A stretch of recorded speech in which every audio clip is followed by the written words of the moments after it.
let's get, this guy looks good. And then you gotta top it with the pebre. Yeah? A little bit more. A little bit more?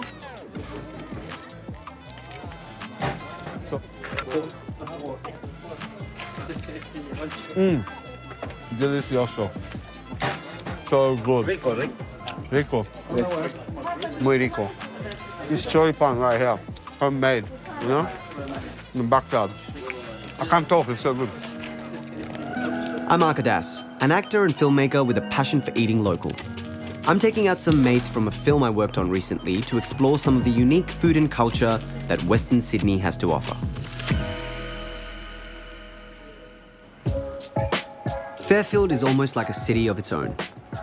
An area known for its many different cultural influences like Middle Eastern, Vietnamese, and Chinese. But if you look deeper within the layers of the city, you'll notice a bubbling Latin American presence. Today, I'm meeting my mate, Matias Bolla, writer from here out west. We're heading to a local Chilean joint for some snacks before a delicious Chilean-style barbecue.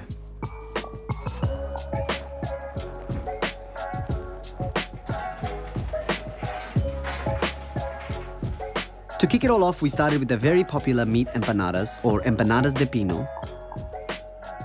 Un pastel de choclo, basically a shepherd's pie made with corn, and some sopaipillas, delicious fried pumpkin pastry. So I call this the South American samosa, which is, it really is. It's the South American samosa. And ours is the South Asian empanada. That's it. Ooh, I want to try this one. So sweet. Yeah, well, it's corn, right? So it's Corn, the corn is... Corn is quite that's sweet. The one thing about South American food in general is just so much corn. That's right, mate. Served in this, which is called a plato de greda. It's cooked in the oven in this clay. Yeah, it's hot. The clay actually gives it its taste as well, you know. We only know each other for a few years, but like, what's the pre-Matias like? Pre-Matias. I've seen you become a man in the last few years. I'd like to know what the adolescent, teenage Matias years were like. Yeah, man, I mean, I lived in Fairfield 24 years. Wow, cool. Same house. Went to school around the corner, actually. I think what's special about Fairfield, man, is like, yeah, I'm Chilean Australian, but like I grew up around Vietnamese, I grew up around Lebanese, like I'm influenced by everything. So, have you been back to Chile much? Yeah, I go back pretty often. Growing up, like, we didn't really holiday anywhere. It was always to Chile because, you know, the family's there. So, like, so I went back, like, every 4 or 5 years.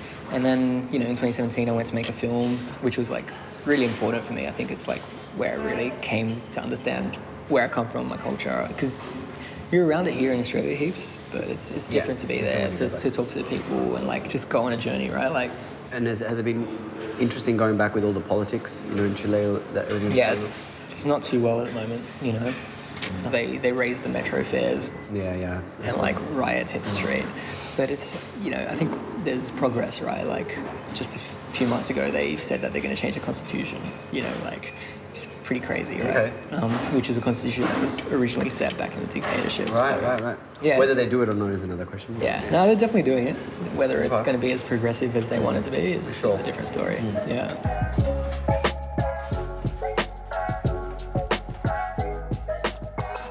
So this shop started in 1985, but this shop here actually in 95 in Fairfield now.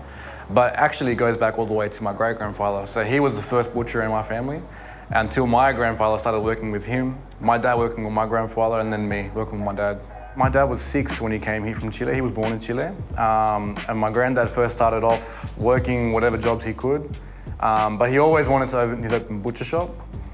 Eventually he ended up opening up his shop, but first he started out making all this stuff that you see all in the apartments that they lived in. He used to take up the pigs up the stairs, and like people that were around there would be like, oh my God, they got pigs coming to the apartment, you know? And yeah, that's how it started. Well, everything we do is handmade, so from the string-tied chorizos to the little baby ones that you got to knit together, it definitely takes a lot of practice.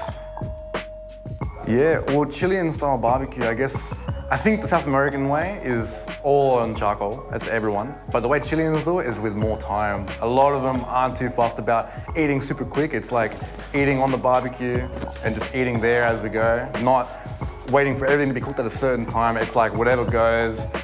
But traditionally, the asado for Chileans is the pork ribs. That's marinated with slight chili. That's what we're known for doing. The owner of the butcher shop, Christian, invited us for a barbecue out the back. This was my first Chilean asado, so I was really excited. Not only that, his brother-in-law, the barbecue master, Pablo, had a delicious punta de ganso slow-cooked for hours before we even got there.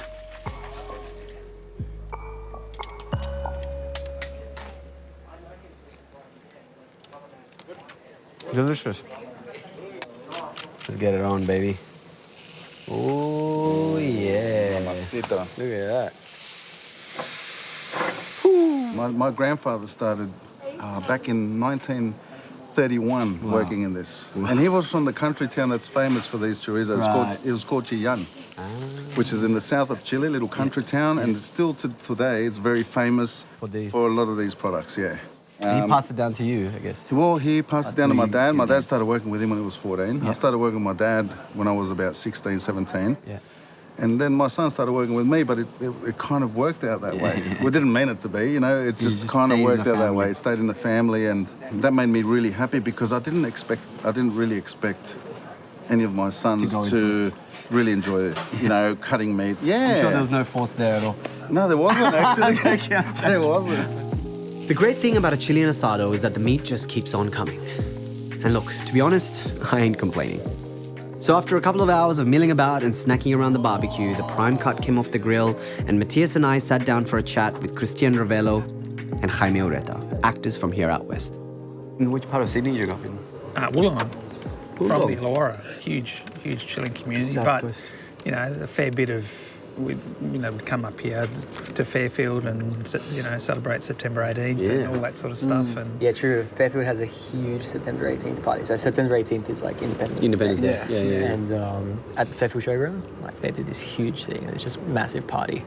Do you get to eat much Chilean food because you don't really have your family around? No, I haven't. So I haven't had it for a while, but you know, the moment I got here, like as soon as I tried the burger there, I felt like home again. It was like a flood of emotions. Yeah. So it's like you're so happy because of all those memories, and then you're so upset at the same time. but you know what? Great contradiction. And look, Aussie barbies are probably the same, but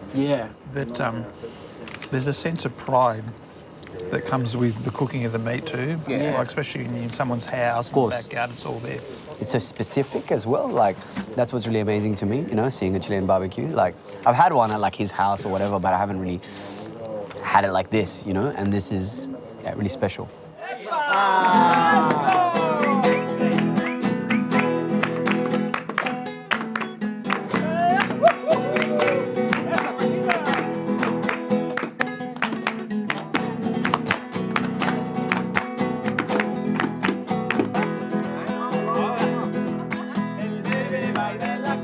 It wouldn't have been a Chilean asado if we didn't end the night with una cueca, a traditional Chilean style of song and dance. Surrounded by friends, family, meat, and pisco, I was reminded about the importance of continuing family traditions as a migrant in a new country. Just like the butcher's dad, the butcher, and his son, they will continue the tradition of selling South American meat for generations to come. And what better place to do it than Western Sydney?